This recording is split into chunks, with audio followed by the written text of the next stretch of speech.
Let's try number 3. This one's a little bit different.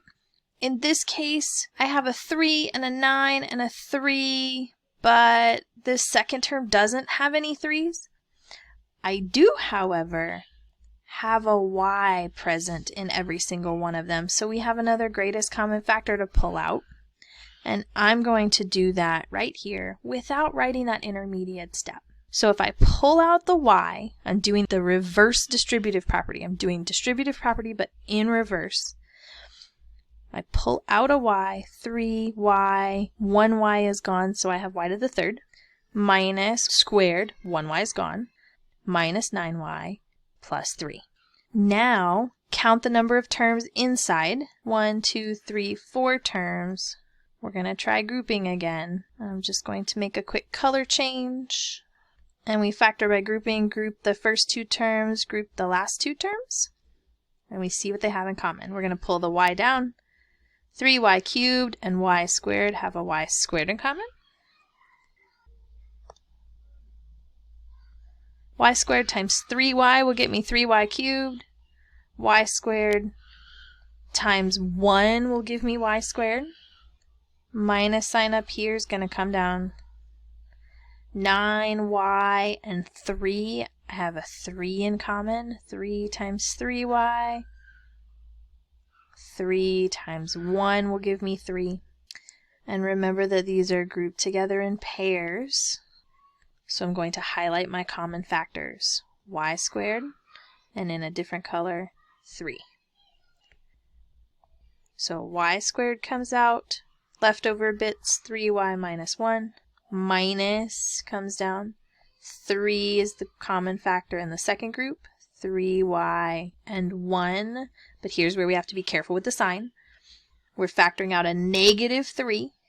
And on the end, my last term is positive 3. So negative 3 times negative 1 will give me positive 3. Notice that 3y minus 1 is in common now. So y times 3y minus 1, y squared minus 3. And now we check, final check, make sure that we factored everything. We can't factor y anymore. 3y minus 1 has 2 terms, but no squares or cubes. 3 and 1 don't have anything in common. And in this last factor, y squared minus 3, we do have a binomial, 2 terms. We have y squared, and we have a subtraction, but this 3 here is not a perfect square. So we can't factor it out. We can't write anything so that that thing squared gives us 3, unless we talk about going into irrational numbers, and we don't want to do that right now. We just want to stick with whole numbers and integers, and that's going to be our final answer for factoring this problem. Y times 3y minus 1 times y squared minus 3. Looking at number 4, this one's a trinomial. So now we're moving into different strategies, but as always, we're going to check for greatest common factor. So remember, first step always, greatest common factor. Second step, count the terms. And the number of terms will tell us the factoring strategy to use. And then 3 is check for more factoring.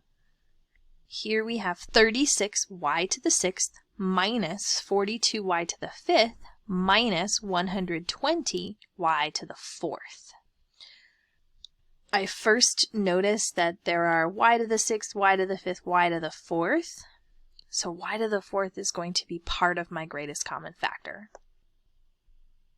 I also noticed 36, 42, 120 because 36 is divisible by 6. 6 will divide 42. And 6 will divide 120. Let's see if 6 is the greatest common factor. Now, I recognize the 6, but maybe you don't. Let's go back to a strategy that we talked about at the very beginning when we first talked about greatest common factors and factoring. I'm going to move my screen over and write these numbers far to the side so that we can talk about them. So we had 36, and I'm going to ignore the negatives for now. 42, and 120. And I'm actually going to write them beside each other like this. Let's do factor trees. 36 is 6 times 6. We can divide 6 into 2 times 3. And all of those are prime. 42 is 6 times 7. 120, I see that that's 12 times 10. 12 is 6 times 2. I'm circling my prime numbers here. 10 is 2 times 5. And 6 is 2 times 3. So now, when I compare these three numbers, 36 is 2 times 2 times 3 times 3. 42 is 2 times 3 times 7. And 120 is 2 times 2 times 2 times 3 times 5.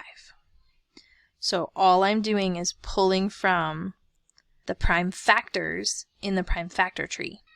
Now, focusing on the prime factors of the numbers, we look for what's in common. All of them have a 2. 36 and 120 have another 2, but 42 does not. So we skip all the 2's. 3 is present in all of them, so we can select a 3. And then 3, 7, 5, nothing in common there. So with these three numbers, my greatest common factor is 2 times 3, which is 6.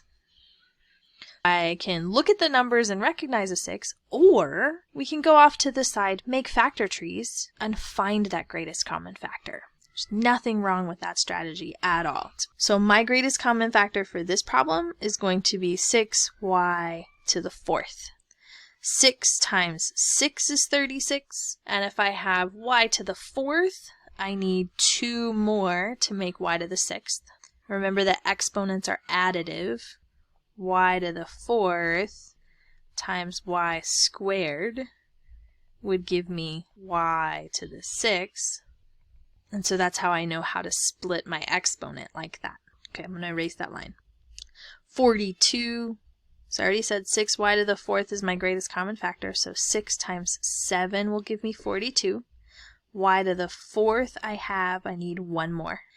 And then 120y to the 4th, I have 6y to the 4th. And then 120, what's that going to be? Well, let's come back over here. What numbers were left out of the greatest common factor? 2 times 2 times 5, that's 4 times 5, which is 20. 6 times 20 will give me 120. So I can figure out what I need in the multiplication by looking at what was left out when I factored out the greatest common factor. So we'll multiply 6y to the 4th times 20 for the last term. Now, 6y to the 4th, let's bring that guy out.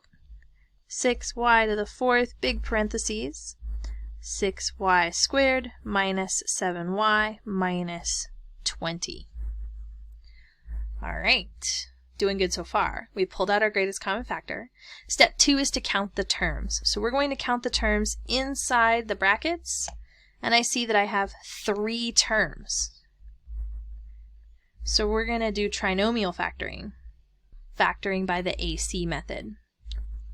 And as a reminder, A will be 6, B will be -7, C will be -20. So I'm going to pull this over to the side and do it in a different color. A 6, B is -7, C is -20. We need 2 numbers that multiply to be 6 times -20, 120, and 2 numbers that add to be -7. So we'll make our table, and we just work through numbers and see if we can find the numbers that work. I have a negative multiplier, so I need 1 positive and 1 negative to multiply to get the -120. And I have a -7 that they have to add to, so I want my bigger number to be negative so that when I add them together, I end up with a negative sum. So 1 times -120 If I add them, I get negative 119. It's too big. 2 and negative 60. 3 and negative 40. 4 and negative 30. 6 works. 6 times negative 20 will give me negative 120. But 6 minus 20 is negative 14. But I'm getting closer to negative 7. 7 won't divide negative 120, but 8 will. Let's do a double check. 120 divided by 8 will give me 15. So 8 times negative 15 will give me negative 120, and 8 plus negative 15 is negative 7. I found my factor pair. 8 and negative 15. All right. So I'm going to take this middle term and split it. 8y minus 15y. I want to make sure that when I add these together, 8 and negative 15, I get negative 7. And I have to make sure that they're the same terms. Remember, negative 7y, 8y minus 15y. These are all equivalent. And then I'm going to write out the rest of the problem. 6y to the 4th, 6y squared minus 20. And now that I've split the middle term into 2 terms, I have 4 terms to factor, and we're going to do that factoring by grouping again. Group the first 2, group the last 2. 6y to the 4th still hanging out front. 6y squared and 8y, they have 2y in common. 2y times 3y will give me 6y squared. 2y times 4 will give me 8y. Minus sign's going to come down. Minus 15y and 20 have 5 in common. 5 times 3y is 15. 5 times 4 is 20. And since I have a negative outside, I want that 4 to be positive. And now notice that 3y plus 4's are in common. 6y to the 4th, 3y plus 4. And then I write down whatever's left over inside that parentheses, 2y minus 5. Doing that distributive property in reverse. I check through these binomials to see if there's a negative factor, and notice that none of my y's are squared or cubed. I have no special products, and my factorization for this problem, 6y to the 4th times 3y plus 4 times 2y minus 5. In the next part of this lesson, we will look at more examples.